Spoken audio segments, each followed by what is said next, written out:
आरे colony, मुंबईची हिरवी श्वासवाहिनी. मुंबईसारख्या धावपळीच्या, गजबजलेल्या शहरात अजूनही निसर्ग शिल्लक आहे हे दाखवणारा एक महत्त्वाचा परिसर म्हणजे आरे कॉलनी. गोरेगाव परिसरात वसलेली ही कॉलनी फक्त जमीन नाही तर ती मुंबईची हिरवी ओळख आहे. आरे कॉलनीचं क्षेत्रफळ सुमारे 1300 हेक्टरपेक्षा अधिक आहे. संजय गांधी राष्ट्रीय उद्यानाच्या जवळ असलेली ही जागा झाडं, टेकड्या, नद्या, प्राणी आणि जैवविविधतेनं समृद्ध आहे. त्यामुळे आरे कॉलनीला मुंबईची ग्रीन लंग्स असंही म्हटलं जातं. या परिसरात हजारो झाडं आहेत. पावसाळ्यात इथलं सौंदर्य अधिक खुलतं. स्वच्छ हवा, शांत वातावरण आणि नैसर्गिक परिसंस्था यामुळे आरे कॉलनी शहराच्या तापमानावर आणि प्रदूषणावर नियंत्रण ठेवण्याचं काम करते. आरे कॉलनीत फक्त निसर्गच नाही तर आदिवासी समाजाचं जीवनही दिसतं. वारली, कातकरी यांसारख्या आदिवासी जमाती अनेक पिढ्यांपासून इथे राहतात. त्यांची जीवनशैली, संस्कृती आणि निसर्गाशी असलेली नाळ आजही टिकून आहे.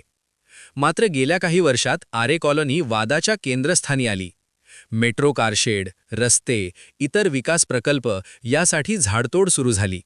हजारो झाडं तोडली जाणार असल्यामुळे पर्यावरणप्रेमी, नागरिक आणि सामाजिक संघटना रस्त्यावर उतरल्या.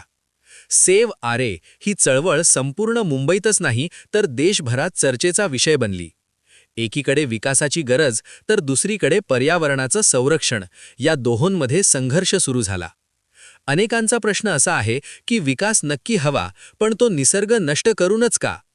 आरे कॉलनी केवळ मोकळी जागा नाही, ती पावसाचं पाणी साठवते, भूजल पातळी टिकवते, प्राण्यांना आसरा देते आणि माणसाला शुद्ध हवा देते. जर अशा जागा नष्ट झाल्या तर भविष्यात मुंबईसारख्या शहरात राहणं कठीण होईल. आज आरे कॉलनीचा काही भाग संरक्षित ठेवण्याचे प्रयत्न सुरू आहेत. मात्र हा प्रश्न अजून पूर्णपणे सुटलेला नाही.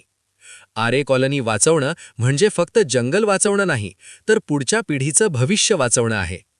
शेवटी एवढंच म्हणावंसं वाटतं, आरे कॉलनी ही मुंबईची मालमत्ता आहे. ती जपणं ही आपली जबाबदारी आहे.